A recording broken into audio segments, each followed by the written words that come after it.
Hello, I'm Bret and you're watching The Defining Moment for Creating the Culture of Conscience.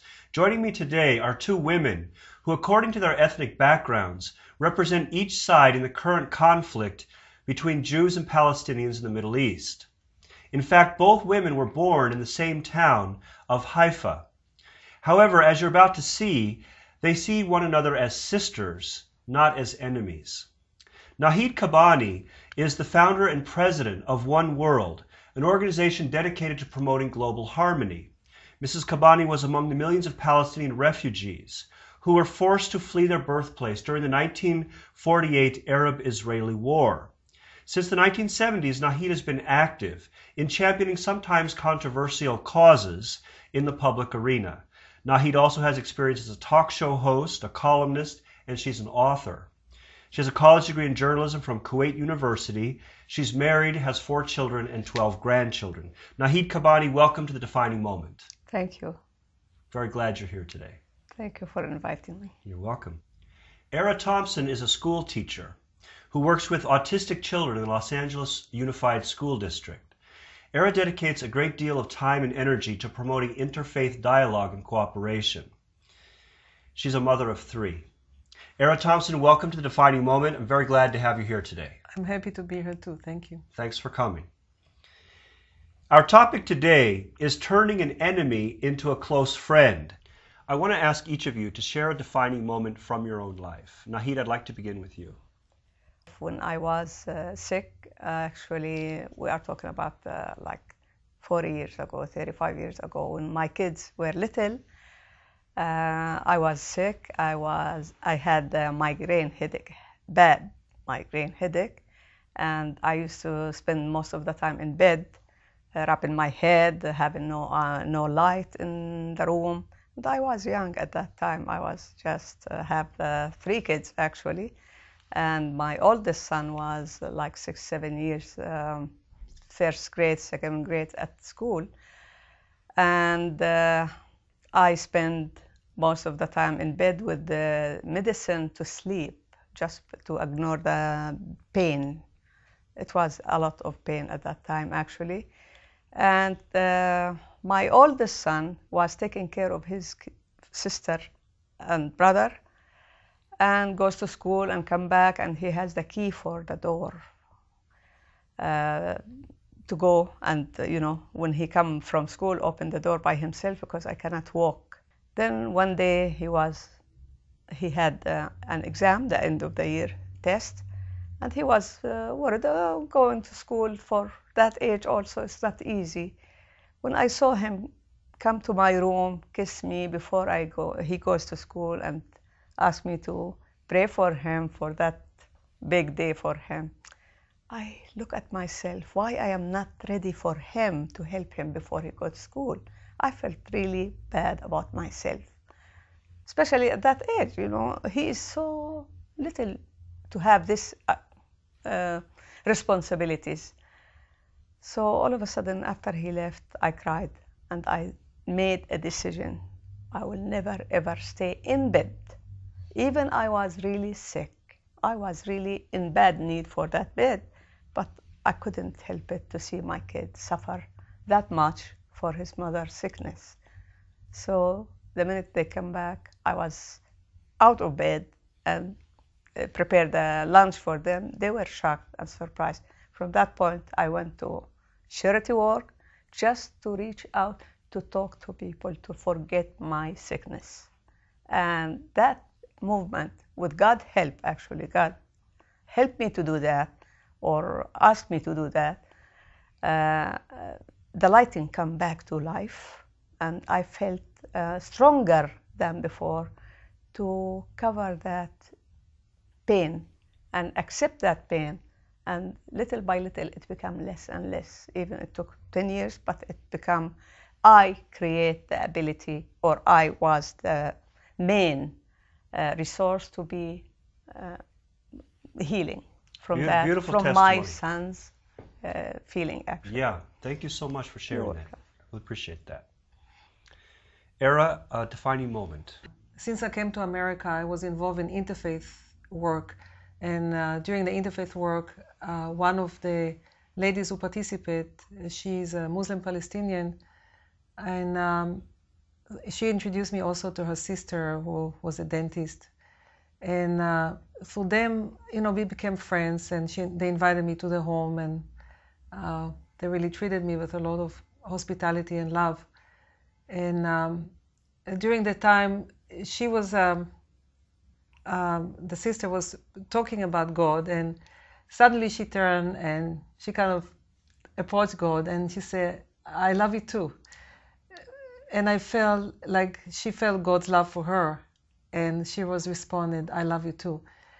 It was so personal and so intimate, and it kind of shocked me, because it's almost subconscious, but the thing is, a Jewish person for so long feeling chosen by God and feeling almost exclusively possessing the love of God, which doesn't sound good, isn't it? Because the world is full of billions of people. It's not pleasant to think that some people think that they monopolize God's love. But that's the way I felt. I felt like maybe because of the background I had, kind of monopolizing God's love. And when she said it, it suddenly gave me a totally different realization that God loved her so much. And here she is, a Palestinian Muslim who's supposed to be an enemy. And if she's an enemy and God loved the Jewish people, then means God should not love them, isn't it? Because, in here. And then realizing how much God loves her, how much intimate relationship she has with God. So that suddenly brought a totally new understanding of God's relationship with all mankind, and no matter what you think about enemy or not enemy, but how much God loves each one of us. So that was a defining moment, definitely. Wow, very interesting. Thank you so much for sharing that. Wonderful. Nahi, tell us about your friendship with Era and the circumstances of your meeting and getting to know each other, and what you've had to overcome in order to become friends. It's a great question, actually. After I established my organization, the name of the organization, one word, and the subtitle, Access for Love and Peace. Just because I believe if we think that we are one word, it will be access for love and peace, to know each other, to know about each other. So I believe a friend of mine, she is an Arab Muslim also, and she is a friend of ERA. She was in the organization before as ambassador for peace. Okay. She gave my name as a recommendation for ERA to be in touch with me as somebody maybe will be a good ambassador for peace, which I am looking forward for that position. Okay. Without knowing, she didn't tell me that. All of a sudden I found ERA call, and they sent me a message, and they sent me a letter recommending my name and things, and I met her first time in that event. Actually, I was really hesitate how to deal with her. I noticed that she's Jewish at that moment, at that event. I didn't know before. I met her, we talked, and she said she's Jewish. I said, I am, and I paused. Palestinian, then Muslim. Where are you born? She says, born in Haifa. I said, okay, I was born in Haifa too, but I born in Palestine. She born in Israel. I born in 1941. Israel established 1948. So we look at each other and continue having the plate and having the food and talk. And I start to think twice, 3 times before I mention anything. How can I deal with my supposedly enemy? But I didn't feel the feeling of enemy. We were talking and talking. So we opened subjects slowly. Maybe my background, her background as also a teacher, understand things, give me a chance to talk more, little bit about the subject. Little here. I found out we agrees with so many things using our brain, not our just emotion thing. Okay, what I'm saying makes sense, what she's saying makes sense. So we put things together while we are talking. We agree in so many things. I never thought that I will talk to a Jewish person and agree with that. I was shocked. I was hoping that this relationship will continue. And from that point, I become ambassador for peace, and Era Thompson become like my sister, not just my friend. And we discuss this matter between us, and we open dialogue deeply with brain, thinking more before the emotion. We just find so many ways to talk about the subject, and we saw it different way, without that feeling that, oh no, this is wrong, this is right. And really, as you mentioned, we become not enemy, we become as sisters. We are human beings, and we can find solution for our problem. Beautiful. Thank you so much. You're welcome. Era, is there anything you'd like to add about the relationship that you and Nahid have as close friends and sisters? Yeah. I think born in Israel, I always heard the Israeli perspective or the Jewish perspective about the Arab-Jewish situation.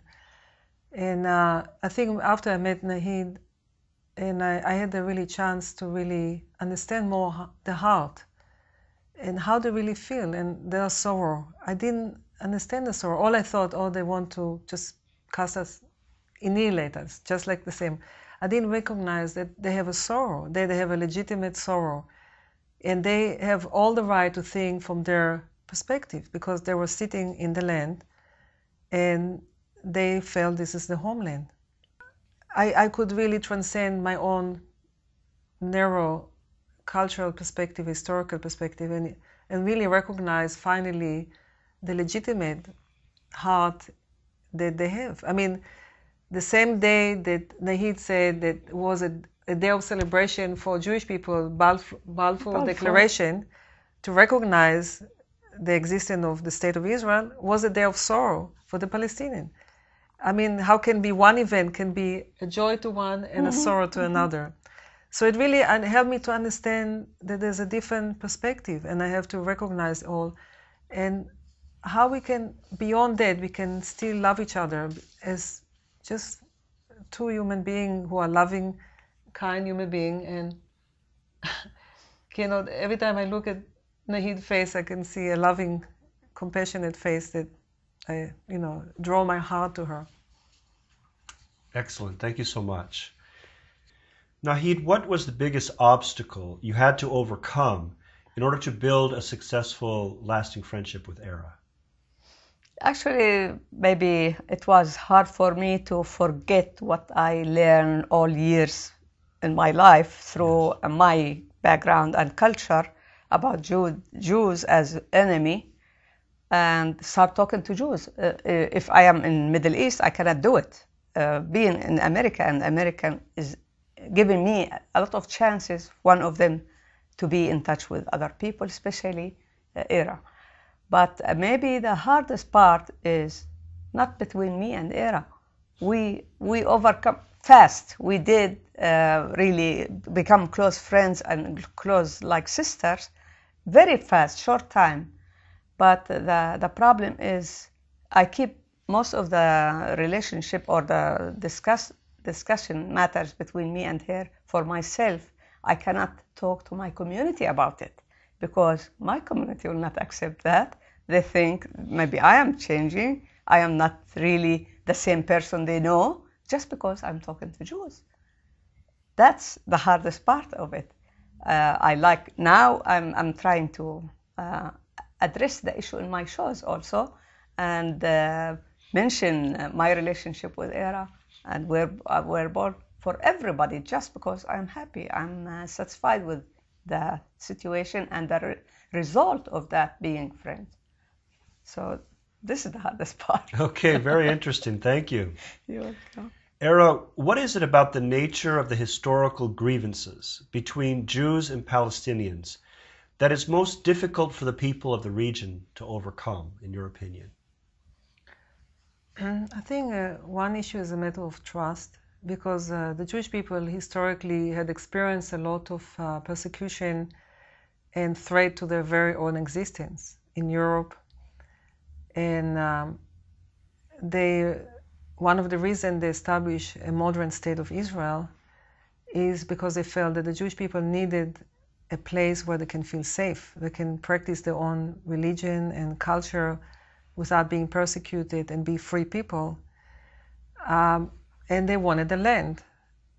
And I think that's basically happened at the same land that they felt connected to, even though the Jewish people have been offered the land in Africa or South America, but there was no connection of heart. And because the Bible, which is the source of their sense of identity and culture, is all anchored in the Holy Land in that area. But as it happened during that 2,000 years that they have been absent from that place for all kind of reasons, from their point of view, they were forced out of the country. It's not like by choice they went, because Roman took over. And they were prevented from coming back. So after for so long, when they saw the opportunity, and also a lot of tragic situation happened in Europe that forced the issue more strongly, the country was established. But at that time, of course, there was already another identity presence in the area who saw the place as their own homeland, which is a Palestinian. So there's a claim for the same land, and I think that's the obstacle, that they both claim the same land, and they both have a sense of maybe mistrust towards each other and tension, you know. Yes, okay, very clear. And for you, Nahid, what is the nature of the historical grievance between Jews and Palestinians? Actually, since we feel with the Jews Holocaust and problem from Germany, and we feel the sorrow what they have before what they had. But because they had all these things, they shouldn't do it to Palestinian. We feel, you know, when you have some kind of pain, you will feel with other people pain. Don't create pain for other people. So it is a surprise to begin with, but the point is for Palestinian, it's their land. That's what they grow up with thousands of years. And according to the religion also, if we believe in God, if we believe in the book of God, it's written, not me, the battle between Jews and God, not between Jews and Palestinian. They lost that purity, the ordinary thing from God, since they didn't listen to God. If they listen, no need for Christianity or Islam. Because they didn't listen, the complete message comes with other messengers, not because against that religion. So there's also that religious component to it. And the land. And that has to do with the land. Yes. Okay, Era, I'll just add one thing that when you said it came to my mind. I mean, the Bible tells us the story of the origin of the Arab and Jewish, isn't it? Abraham had Sarah and then Hagar, and that he had two sons. Ishmael was the first from the maiden Hagar, and Isaac was from Sarah. And because the two women could not really unite with each other, and there was a jealousy there, and Sarah, I mean, they sent Hagar with Ishmael to the desert. After that, they create some kind of separation and animosity. Now, furthermore to the story tells that God asked Abraham to sacrifice his beloved son. Now, the Jewish people absolutely believe it was Isaac who was sacrificed. And I was kind of shocked. I never knew that. I was shocked to find out that the Muslim believed that it was Ishmael. I mean, it was a revelation for me. I never knew it. And totally, so I think it's more than just the land. It's who is the heir of Abraham. I think there's the fact that we believe it's Isaac and the Muslim believe it's Ishmael. It's a more different issue. Creates difficulties. Yeah. Okay, very interesting. Thank you. Nahid, what do you believe to be the first step in creating the conditions for mutual trust between Palestinians and Jews? The way it looked like two states will be a good solution, but the point is, where is the border for those states? Sure. But for people now, they insist to ask about right of return, which make it harder. To me, maybe if they start with two states and build up the trust and relationship, then the other subject will be dealt with it later. I see. Okay. They will have solution for that. Okay, very clear. Thank you.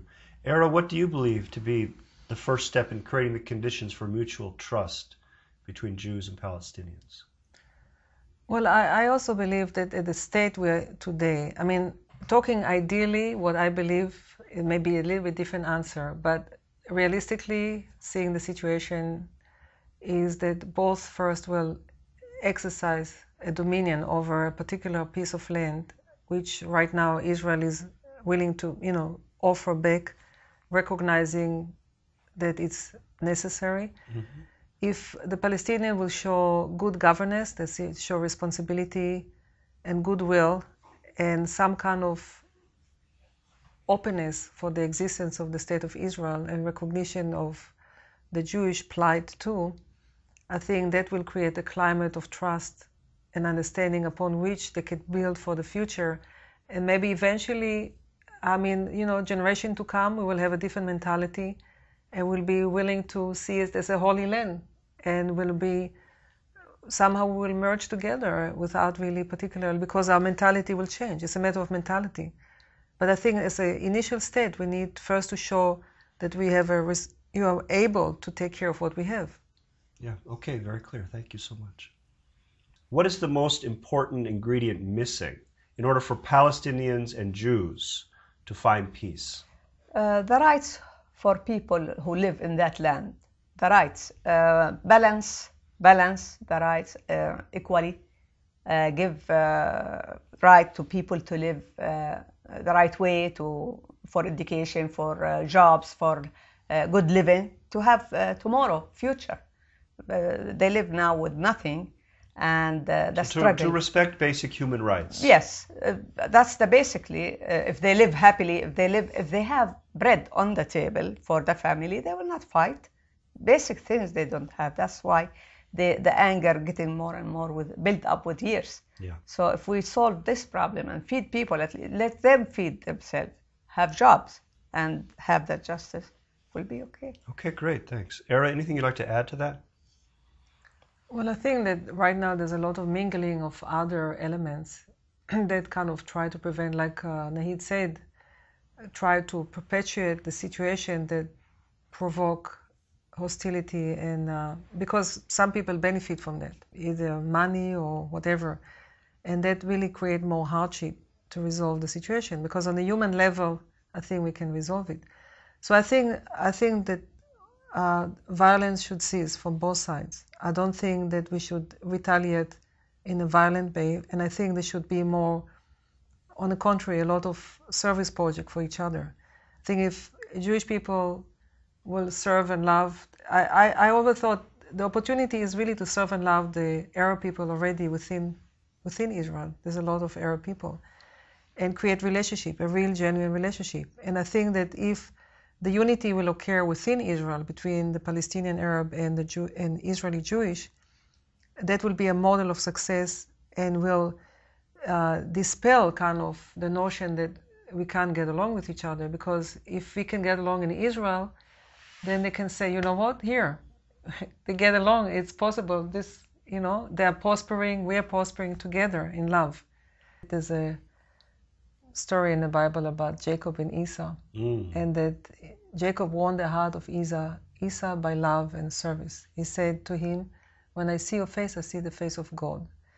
So he was not a man of war, Jacob, and even though Esau came with a weapon, but the way he wants his heart is by loving him and seeing God within him. And I think if the Palestinian and Israeli will see God in each other, like Nahid said, right now, both sides do not recognize each other as children of God, They try to deny each other. But it's vital, I think, to recognize we are both children of God, We're cousins too. We are cousins, definitely. Cousins too. Okay, great. Thank you so much. Yeah. Why are you confident that lasting peaceful coexistence between Jews and Palestinians is possible? Era? Well, I think that, first of all, I believe God is real, and God is a loving God, and He constantly works to make it possible for us to get to know each other.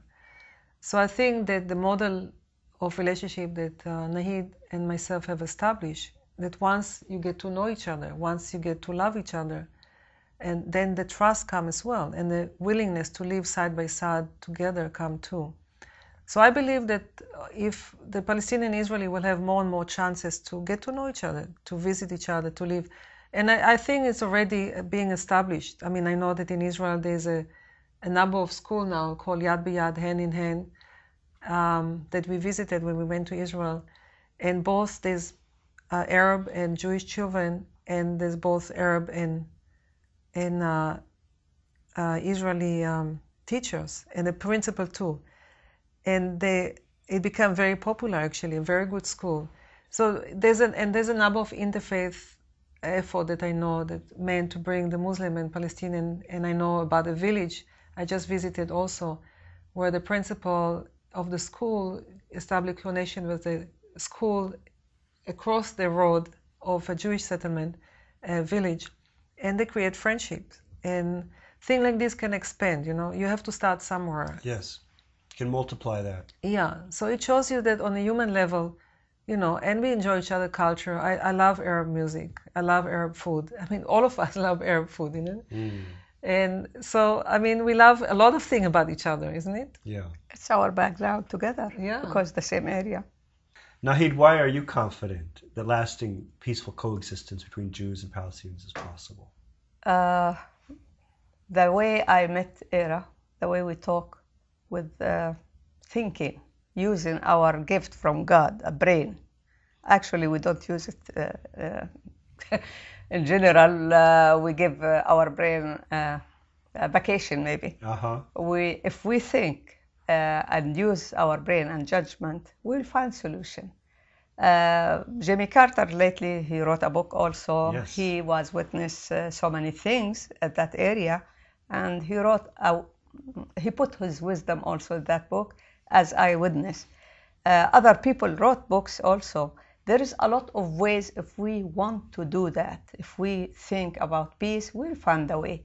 And since we started easy way, 10 or 20 or 30 persons or couple like me and Era will give that power to peace solution, and we will work hard for that. And I personally will maybe keep my life, rest of my life, what I have left for this matter. I'll be happy to do that. And I can see a peace solution coming soon. Excellent. I want to thank you both for being our guests today on The Defining Moment. It's really been insightful and very interesting and a learning experience to hear both of your testimonies. Thank you so much for being our guest today. Thank you. Thank you for having me. It's been a pleasure. You've been watching The Defining Moment for Creating the Culture of Conscience. You can find us on the internet at www.definingmoment.tv. Thanks for watching and have a great day.